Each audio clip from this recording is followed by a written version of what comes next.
Good morning, Way fam, from Fez in Morocco. I'm Ashley, this is my husband Josh. Welcome to our channel. We sold everything we had to travel the world, and now we want to share with you the way away. So be sure to subscribe down below, give us a like, and hit that little bell to follow more adventures. Let's go.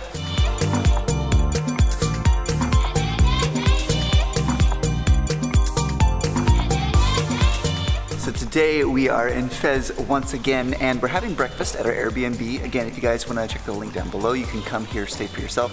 It's been wonderful. We were just talking last night about how we feel like it's kind of like a little family because we've been here a little while, and there's like staff here, and they're all young guys, and we're like trying to learn the language and chat with them. Yeah. Every time we come home, we're like talking with them. Very poorly, I know, but we try, and it's been really fun. Yeah, but because we usually stay in Airbnbs where we're in an apartment alone, we're not really socializing. And so this is going to give us the opportunity to do that, and I really like it. But we've actually woken up a little bit late for breakfast. As you can see, this fabulous courtyard here is completely empty. We're the only ones left that haven't had breakfast yet. Again, breakfast comes with it, so we just like to have breakfast in the morning. And we come a little later than everyone else. Yeah, we tend to sleep in a little bit because we're so busy. But we are headed out into Fez today to see some traditional things of Morocco.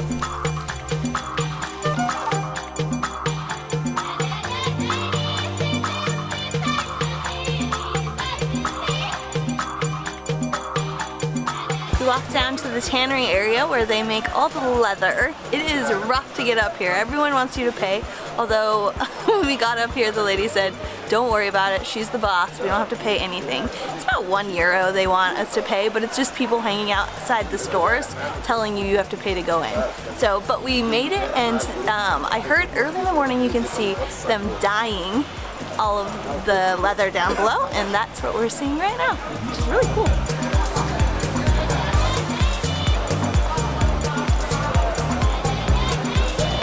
In early times, the leather from Fez was one of the highly regarded leathers of the world. Transported to France, Spain, parts of India even. Even now, it's one of their highest artisanal exports from all of Morocco. But the process here is still done traditionally. Now they have modern leather making factories just outside of the Medina, but here in the Medina, this is one of the largest leather making factories still using the traditional old methods. It's called Shawara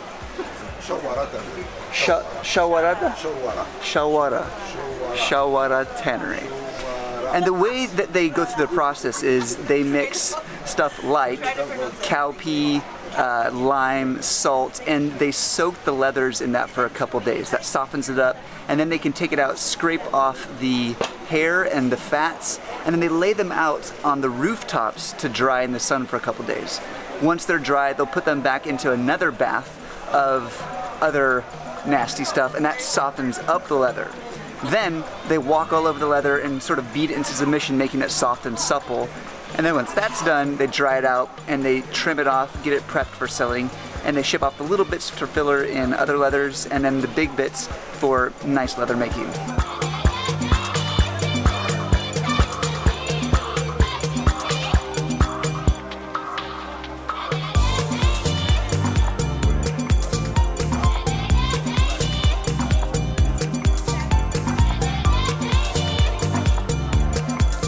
I actually expected the smell to be a lot worse. When I read things online, it said that it smelled really bad, and there's a guy downstairs selling mint, but I don't find it super offensive at all, considering it's like animal skin and pigeon poop. All of the dyes that they use are natural. The red is saffron, or the yellow is saffron, the red is poppy, the blue is indigo, the brown is cedar. What other colors are there? Green mint. Yeah, so it's so cool how they make these colors. Orange. Oh yeah, the henna is the orange color. And naturally they're dyeing them. It's really neat, but so much work. He was saying that they work 10 hours a day, and a lot of them work per piece that they do. So the more pieces they do during the day, the more money they can get. And that there are about 5 different owners just in this area alone, in this tannery. So all these workers are working in different areas. They all have their speciality. This tannery is considered a national monument, and last year it was shut down because they were restoring it. So they installed showers, workers and electricity for the workers. They spend hours and hours a day here, so they had tried to make it as modern and comfortable as possible while still maintaining the old authenticity. So pretty much everything here is new, but I mean, the tanning process is brutal and it made everything look old instantly.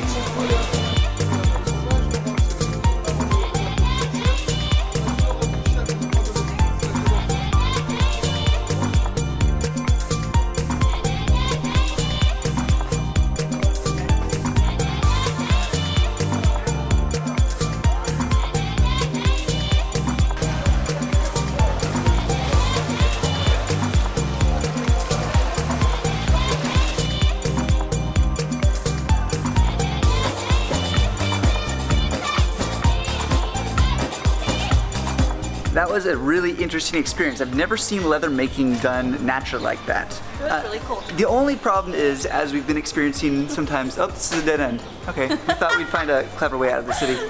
Is that the whole thing is sort of soured by the really, really pushy salesmen and people trying to help you out. Ashley's found a cat. But they're like trying to lead you to the leather making place that you're already going to because you have a map, and then they like, once you get there, they're like, give me a tip, and you're like, no, I don't want your help, I didn't need your help, and also I don't want to pay you anything.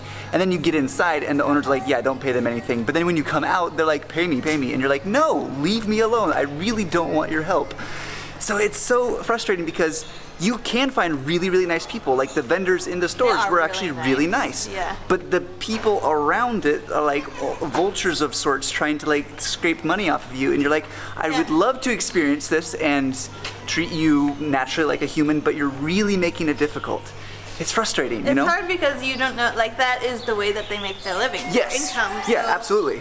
Yeah, like I understand it. I understand, but it doesn't negate the fact that it's really annoying. It's so hard because you're like, I wanna appreciate, I understand it, I get it, but no.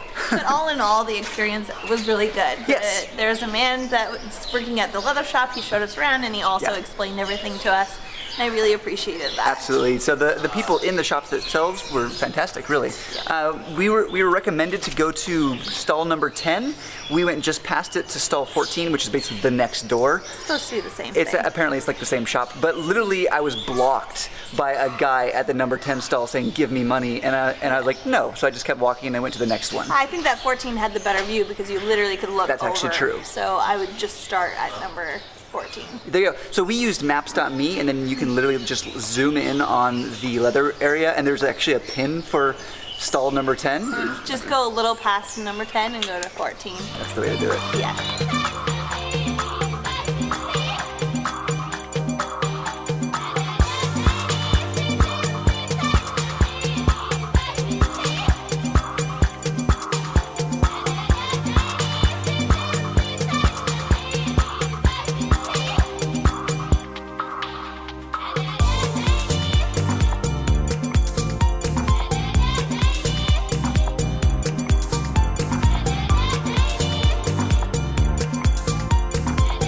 Climbed up to the top of a mountain, I suppose, on the outskirts of Fez to get a quick overview. And it is huge. Looking at the Medina, the old walled city, it is massive. I mean, you could get forever lost in there, really, if you weren't too careful. It's a really nice outlook. It's surprising how warm it is. This is November. We're hopefully headed to the desert a little bit later this week, and I'm curious if it's going to be much hotter there. We were hoping that coming up to the top with an outlook we could find some peace, but as you can see, you can't even walk to a remote-ish area without people trying to sell you things. Yeah, it's really frustrating because I'd love to enjoy it, but they're making it hard. The crazy part is just how dense it is in this city. Like, it's actually, like, if you think of a city, I mean, this might actually be a town, but if you think of a city, it's really big, like in the US, but this city is kind of small-ish compared, but the density is insane. Just when you look down there, I see no land. It's literally all housetops that are just squidged together.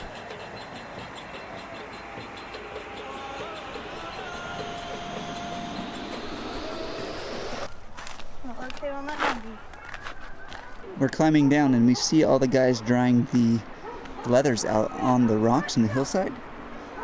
It's pretty cool to see the actual process taking place naturally.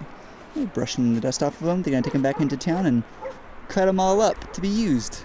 It's a pretty cool process. It's something that we've never seen anywhere before, so it's super unique to Morocco, and I'm glad that we saw it.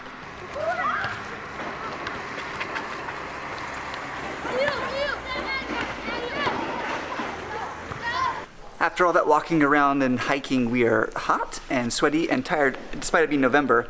We got hungry. These. Oh yes, and hungry. Did I not say that? So we got these things called bocadillo. It sounds Spanish, but we ordered in French. It's about 7 dirham. Mm-hmm.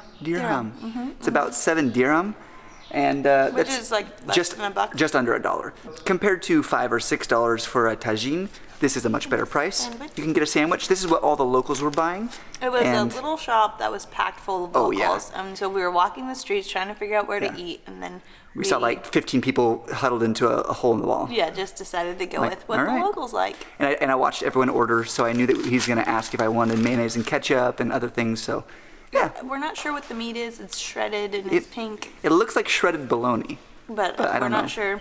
It tastes delicious. Yeah? I mean, it's really, really good. There's like French fries in here, and tomatoes, and coleslaw, and onions. I think of it like a Moroccan gyro. You know, it's got everything in it. So we are headed off to our second location now, and we're doing it the way that everyone else gets to do it. Last time we actually stayed on just the outskirts of the city, so we were able to just pull right up in a car, but now we're inside the center of the Medina, and we've got a guy taking our bags with a cart. It's pretty cool how they have to just wheel things around because there really is no other way. Whoa, cool. So pretty. We just arrived to our new place, and it looks awesome. It's so cute. We have a little living room. This is pretty sweet. Check this out. This is like traditional Moroccan big comfy couch with tons of pillows. But it's all of our own. It's like part of the room. Yeah. This big shower. Wow. This is awesome. Yeah. But then you're like, where's the bed, guys? Yeah, where's the bed? We haven't even seen it yet. Let's go up the stairs. Wow. Ta-da! This is so cool. Yeah, it's like a loft, but in a Moroccan style riad. Yeah, look at our huge lamp. This is crazy that it's in a room. That's so cool. I love how tall the ceilings are. Usually with like, Josh has a hard time standing up, but you have like a whole nother half of your Oh, body yeah. to the roof. That's cool. Yeah. We just had dinner and we were retiring to our room for the night. And I was just telling Ashley, it's been so nice to come back to these riads at night after we've been out all day. For some reason, more so than other places we've stayed, it feels super comfortable and super relaxing. It feels like a home. Yeah, I think it does. Live Yeah, it and does. come and go and Yeah. And like the staff here has been so nice in both places. Like they're super helpful, and the food that we just had for dinner, Ashley thinks it's the best chicken was we've the best had chicken. in all of Morocco so it was far. so moist and delicious. I think cooking in the tagines, right, is we gotta learn that. That'd be Yeah. really fun to learn. Actually, I didn't know what to expect with Moroccan food. I only assumed, like, all I knew was couscous. That was it. And so I've been really actually pleasantly surprised by the food here in Morocco. I really like it and told Josh maybe when we're back home we could go to a Moroccan restaurant sometime. That'd be pretty I've fun. never done that before. Yeah. But we are exhausted, so we're gonna hit the sack. Tomorrow we have some exciting things planned involving the desert. So Way Fam, we will see you in the next video. Good night from Morocco. Subah ala khair.